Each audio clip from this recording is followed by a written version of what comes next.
Continuando então o nosso estudo, aqui no versículo de número 31, Jesus vai fazer a abordagem e ele continua usando a linguagem, diz, ó, também foi dito. Ele não diz também está escrito.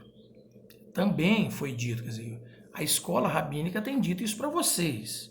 Qualquer que deixar a sua mulher, que lhe dê carta de desquite, é o verso 31. E aonde é que está, aonde é que eles poderiam buscar isso aí?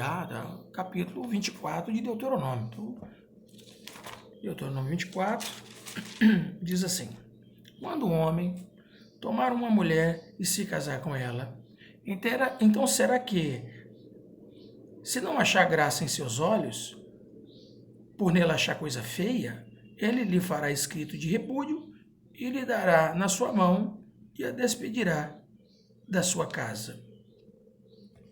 E aí ela depois podia até se casar com outro homem. Você vê que Jesus está chamando a atenção, olha, isso aí foi dado para vocês, essa lei aí. Essa coisa realmente foi permitida. Verso 32, olha o que Jesus diz. Eu, porém... Lembra quando eu falei que Jesus, ele reconhece a lei, reconhece a autoridade divina da lei, ele não tem dúvida de que foi Deus que permitiu aquilo. Lá no capítulo 19 de Mateus, ele vai dizer, por causa da dureza dos vossos corações é que deu Moisés essa lei para vocês. Mas ele como Messias, ele como mestre, como o Senhor, ele declara e se declara autorizado a suplementar essa lei. Ele vai tirar conclusões a respeito dessa lei e vai tirar dali princípios latentes, bem como desautorizar aquelas deduções falsas. Os rabinos tiraram uma dedução falsa a respeito dessa lei do capítulo 24, verso 1 de Deuteronômio. E aí começaram a liberar muita coisa à vontade a respeito do casamento. Aí Jesus vai dizer, eu, porém, verso 32, vos digo que qualquer que repudiar sua mulher, a não ser por causa de prostituição, ou seja, adultério, fornicação, faz que ela cometa adultério. Porque se ela for lá, então vai se casar com outra pessoa, aí ela vai cometer adultério. E qualquer que casar com a repudiada também comete adultério. Então, essa é uma coisa assim, muito tremenda. Eu vou abrir aqui um parênteses. Aquela história daquela mulher apanhada no próprio ato de adultério, que não é levado o marido, só ela, e todos ali queriam apedrejar aquela mulher, eu imagino que a situação dela é muito parecida com essa aqui. Uma mulher que foi repudiada pelo marido, ou teve que fugir de casa, sei lá qual foi a situação. A Bíblia não dá detalhes quanto a isso. E foi conviver com outra pessoa. Estava morando na casa com outro homem. E aí as pessoas veem, reconhecem, aquela lá é fulana, a esposa de Beltrano, assim, sabe? E aí tomam posse dela para levá-la. Bom, eu falo assim, eu fico fazendo essas ideias assim, pelo fato de que eles sem levar o homem, porque lá na lei diz que os dois têm que ser levados diante da assembleia, lá de fora da cidade, da porta da cidade, serem apedrejados até a morte. Jesus podia reclamar deles, ué, cadê o homem? Cadê o adúltero? Fugiu? O que é? Então, né? Bom, isso é uma coisa minha. Né? Então, eles levam aquela mulher para Jesus e ele, não, aqui não tiver pecado, atire a primeira pedra. Estou dizendo que esses rigores dessas leis aqui, muita gente era prejudicada. Muitas mulheres eram prejudicadas por seus maridos. Isso é encontrado muito material do J. Jeremias e alguns outros pesquisadores, a respeito, Joaquim Jeremias, né? Sobre esses assuntos que homens não davam, o repúdio não dava nada, mas abandonava a mulher, deixava a mulher ao léu, sabe? É uma coisa muito, muito triste. Muito triste. Jesus vai tratar de assuntos parecidos com ele quando ele for falar agora da vingança, uma vingança desmedida. Então alguns tomavam atitudes assim, mas vamos voltar para o nosso assunto aqui. Então ele diz, eu porém vos digo que se não for por causa de adultério, prostituição, traição, ele diz assim, não, eu não admito. Esse assunto de divórcio criou e gerou muita problemática rabínica. Existiam duas casas rabínicas muito importantes no tempo de Jesus, a de Shammai e a de Hillel.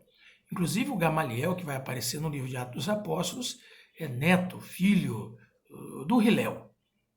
E Paulo diz que estudou aos pés de Gamaliel. O Shammai dizia o seguinte, olha só, os rabinos de Shammai diziam o seguinte, naquela escola, só em caso de adultério. Fora isso, não tem como dar o divórcio. Parece que Jesus apoia, se fosse apoiar uma classe rabínica, estaria apoiando aí o Shammai. Porque o Hillel, ele alargava a interpretação dessa lei. Até para motivo fútil. A mulher faz um café muito ruinzinho. É difícil tomar o café que ela faz. Não quero mais ficar com ela. O sujeito ia lá, faz uma carta de divórcio e liberava a mulher. Estou dando assim exemplo porque a casa de Hillel realmente permitia, até por motivos fúteis, os homens liberar as suas esposas, entendeu? Então a opinião de Jesus, ela é muito firme, ela é muito rigorosa. Ele diz, olha, é o seguinte, no capítulo 19, eu vou fazer uma leitura rápida, não vamos entrar no mérito da questão do capítulo 19, porque não é o nosso estudo de hoje, mas eu vou fazer uma leitura rápida para a gente entender o que alguns homens, inclusive os discípulos de Jesus, entendiam a respeito de casamento. Olha, Mateus 19. Como eu disse, vai ser uma leitura rápida, nós não vamos nos prender a ela, porque quando chegar no capítulo 19, então nós vamos lidar diretamente com isso. Olha só. Verso 3. Então chegaram ao pé dele os fariseus, tentando, aí uma tentação, viu? Que eles queriam trazer. É lícito o homem repudiar a sua mulher por qualquer motivo? Quer dizer, até por mais fútil que seja? E ele então respondendo disse, olha, não tendes lido que no princípio o Criador fez macho e fêmea? Então está escrito. Não é lá como a gente leu aqui no Mateus, que ele disse, também foi dito. Aqui não, tendes lido. Há uma distinção, viu? Está escrito. Vocês ouviram. Há uma distinção. Não tendes lido que no princípio o Criador fez macho e fêmea, quer dizer, homem e mulher? E disse, portanto, deixará o homem o pai e a mãe e se unirá à sua mulher? E serão dois numa só carne? Assim não são mais dois, mas um só. Portanto, o que Deus ajuntou, não separe o homem. Muita gente acha que eu escolhi minha esposa, me casei com ela, então Deus nos juntou e agora a gente não pode separar em hipótese alguma, né? Nem por adultério, nem por nada. Há uma distinção entre a visão católica. A visão católica há uma indissolubilidade do casamento. O reformado, o protestante e o evangélico em geral não trata com o mesmo rigor que a visão católica a respeito do assunto. Inclusive, eles tratam de forma diferente sobre o tema da carta de divórcio. Seria para uma concubina, não para uma esposa. Não vamos entrar aqui agora no mérito da questão, somente quando adentrarmos no capítulo 19 de Mateus e o capítulo 10 de Marcos. Só quando a gente for tratar esses dois livros. Mas a visão protestante, reformada e evangelical em geral é o seguinte, o adultério, então, o traído, o ofendido tem o direito de optar pelo divórcio e pode contrair um novo matrimônio sem problema algum. Isso está certo. É isso que diz a Escritura Sagrada, é isso que pensa Jesus. Mas vamos continuar aqui mais um pouquinho. Ele diz assim, disseram-lhe então, por que mandou Moisés dar-lhe carta de divórcio e repudiá-la? Aí diz, Moisés deu por causa da dureza do vosso coração, que vos permitiu repudiar vossas mulheres, mas o princípio não foi assim. Lá no Gênesis, não. No Gênesis, Deus fez macho, fez fêmea um do outro. Né? Eu costumo dizer o seguinte, o Adão não escolheu a sua esposa. Deus escolheu para ele porque a fez para ele. Foi a melhor de todas, com certeza absoluta. Mas você e eu, os que já são casados, os que são noivos estão escolhendo, os namorados também vão escolher, e você que não namora você vai escolher a sua esposa. Então você tem responsabilidade com a sua escolha, com a sua esposa, com a sua companheira. A esposa com o seu esposo, com o seu companheiro, que escolheram mutuamente, viu? Então, muita gente por aí está fazendo pouco caso disso e achando que a carta de divórcio é torta direita. Então, pior do que aqueles escribas e aqueles fariseus e aqueles doutores lá da antiguidade. Mas eu quero chamar um pouco mais a atenção aqui. Aí Jesus diz que quem faz isso contra a sua esposa faz com que, ao casar com outra, ele cometa adultério, e se ela se casar com outro, também cometa adultério, porque não deveriam separar por qualquer motivo que não fosse esse de adultério. Verso 10, os discípulos falam assim para Jesus: se é assim a condição do homem relativamente à mulher, não convém casar. Você vê que situação que estava o modus vivendi daquele povo daquela região, daquele lugar, naquele tempo, como lidam com isso, a ponto de Jesus falar, olha, nem todos podem receber esta palavra, mas só aqueles a quem foi concedido.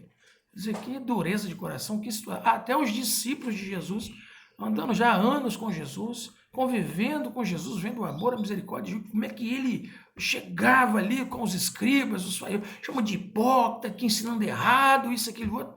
Quando mexeu nesse assunto do matrimônio, os camaradas tremeram. Eu fico imaginando Pedro chegar para Jesus, se essa é a condição do homem para com a mulher, quer dizer, não pode separar, só se ela o trair.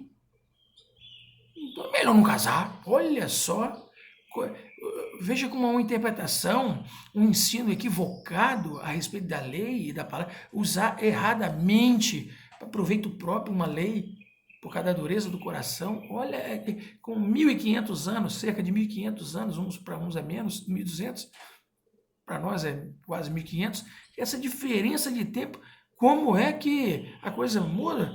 Os próprios discípulos de Jesus chegar, fico imaginando Pedro falar, puxa, ainda era melhor nem ter casado. E eu tenho certeza que não era por causa da sogra. Nós conhecemos a história de Jesus com Pedro, que Jesus curou a sogra do Pedro e ela foi lá preparar o jantar para eles. Então, veja bem que coisa tremenda isso aí, viu? E nós estamos fazendo leitura da Bíblia Sagrada, lidando com o Evangelho o tempo todo, temos que tomar muito cuidado para a gente não cometer os mesmos erros.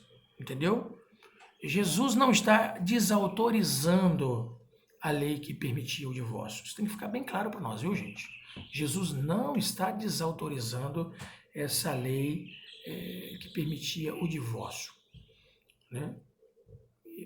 Mas ele condena a interpretação frouxa que era dada por aquela palavra que eles estavam usando, como eles estavam usando a lei de Deuteronômio 24. Aí ele apertou, porque era aquela frouxidão que eles deram, era muito comumente adotada naqueles tempos, a ponto de que até os discípulos ficaram perturbados quando Jesus chama a atenção, chega junto e diz, não é assim não, rapaz. Lá no início, Deus fez macho e fêmea, Adão e Eva, os juntou, eles se tornaram uma só carne, e depois que eles são uma só carne, eles são um só corpo. Esse negócio de ficar dando carta de divórcio à torta de direito por qualquer motivo, de jeito nenhum. Se não foi por causa da prostituição do adultério, se o cabra mandar a carta de divórcio para a mulher por qualquer outro motivo que não for esse e casar com outra, ele está em adultério com a outra. E a mulher que ele tocou de casa, que ele separou dela, que ele não quer mais nada com ela, casar com outro, olha só como é que a coisa vai complicando mais ainda. Agora ela também pratica adultério com outro cônjuge. Então é uma coisa muito séria, devemos ser sábios e entendidos a respeito deste assunto. Jesus não está ali defendendo uma indissolubilidade do casamento, porque ele apresenta o único motivo pelo qual ele entende e compreende o sofrimento do traído ou da traída de não querer mais ter relação com o seu ofensor. E aí essa pessoa tem o direito de recorrer ao divórcio. Não, ele adulterou, ela adulterou, eu não quero mais. Tem esse direito em lei, em Deuteronômio capítulo 24, versículo 1. E Jesus não desautoriza essa lei. Tá? Ele só agora vai mostrar que não é tão afrouxadamente os motivos para que levam ao divórcio, uma carta de divórcio, como daquela época. E ali ele ainda está tratando de uma forma judaica de ver a coisa, que é o homem que dá a carta de divórcio. A forma grega e romana da época de Jesus, não. As mulheres pediam divórcio. Para quem não sabe, a mulher que estava, Herodias, que estava com Herodes, a mãe de Salomé, ela havia pedido o divórcio do seu marido. Então, para ela e para o Herodes, estava tudo resolvido. Tá certo? Não estava resolvida para João, para a comunidade judaica, para os escrúpulos judaicos a lidar com a lei. Quem deveria pedir divórcio, então, seria o Filipe, o marido dela. Tá certo? Então, a gente tem que entender também, naquela época, a forma como lidavam com aquilo ali. Os judeus também já estavam lidando com uma novidade, que as mulheres estavam agora, por causa da administração romana, tendo direito de solicitar o libelo de divórcio. Esse é um outro assunto que nós vamos tratar quando chegarmos no capítulo 19, comparando com o capítulo 10 de Marcos e capítulo 19 de Mateus. Fechamos aqui mais um dos nossos quadros.